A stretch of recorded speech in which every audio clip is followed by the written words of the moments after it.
Hello guys, स्वागत है आपका वान्या के मिनी ब्लॉग में। मैं आ चुकी हूँ फिर से नया ब्लॉग लेके। बीच में जो आप देख रहे हो मेरी छोटी बहन है जो कि लास्ट 1 वीक से बीमार चल रही है और अभी हम जा रहे थे डॉक्टर के पास इसको लेके। 2 बार हम पहले ही जा चुके हैं बट अभी फिर से जाना पड़ रहा है क्योंकि तबीयत ठीक नहीं हो रही। यहाँ हम वेट कर रहे थे एक डिलीवरी बॉय का क्योंकि हमें उससे कुछ कोरियर लेना था और जैसे ही डिलीवरी बॉय आता है फिर हम उससे कोरियर लेके निकल जाते हैं डॉक्टर के क्लिनिक की तरफ। क्लिनिक के बाहर पहुंचते ही बड़ी वाली बहन बोलती है मैं अंदर नहीं जाऊँगी, लास्ट 2 बार डॉक्टर ने मुझे पहले ही भगा चुका है, तू जा अंदर।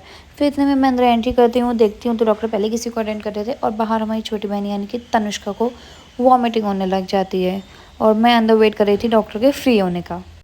जैसे ही डॉक्टर फ्री होते हैं मैं जाके उनसे प्रिस्क्रिप्शन लिखवाती हूँ और उसकी पूरी कंडीशन फिर से उनको बताने के बाद मैं निकल जाती हूँ वापस हॉस्पिटल के लिए। यहाँ इसको फिर से वॉमिटिंग आ रही थी एंड जैसे ही हॉस्पिटल में हम पहुँचे गाइस इमरजेंसी में हम इसको लेके गए। वहाँ इसकी थोड़ी बहुत चेकअप हुए एंड हमें पता चलता है कि एक्चुअल बीमारी है क्या, वो मैं बताती हूँ आपको कल अगले ब्लॉग में। इसका हाथ मेरे हाथ से कितना पतला है गाइस।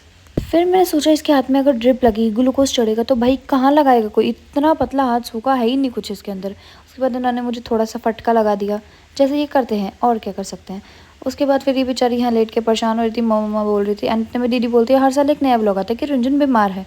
और फिर उसके बाद मैं जाती हूँ घर से थोड़ा सा सामान लेकर आती हूँ वापस और सामान लेते ही मैं निकल जाती हूँ हॉस्पिटल के लिए। मेरी गली मोहल्ले के लोग थोड़े से पागल है क्योंकि उन्हें रोड पे चलना नहीं आता। उसके बाद इस रोड को भाई मैं जाती हूँ यहाँ से एंड लिटरली यहाँ इतनी धूल मिट्टी उड़ रही थी कि मेरे पूरे फेस पे डस्ट था, पूरे फेस पे मेरी आइज़ में इचिंग हो रही थी सिर्फ इस डस्ट की वजह से। और फिर इनको मैं जाके देखती हूँ प्राइवेट रूम में शिफ्ट कर दिया था। गाइस यहाँ पे ये बहुत परेशान हो रही थी, बोल रही थी मेरे दर्द हो रहा है, बार बार रो रही थी। फिर इसको मैं थोड़ा सा प्यार व्यार करके बाहर निकल जाती हूँ रिसेप्शन पे थोड़ी सी फॉर्मेलिटीज़ पूरी करने के लिए। रिसेप्शन पे थोड़ी सी फॉर्मेलिटीज़ पूरी करके फिर मैं उसके बाद निकलती हूँ अपने घर के लिए। इन दोनों को फिर से टाटा बाय बाय करके, वो बेचारी थक के सो गई थी। बड़ी वाली बहन आज यहीं रुक रही थी, हो सकता है कल मैं रुकूँ। एंड घर में पहुँचती हूँ कुछ खाने के लिए लेके क्योंकि मेरे मम्मी ने कुछ भी नहीं खाया था।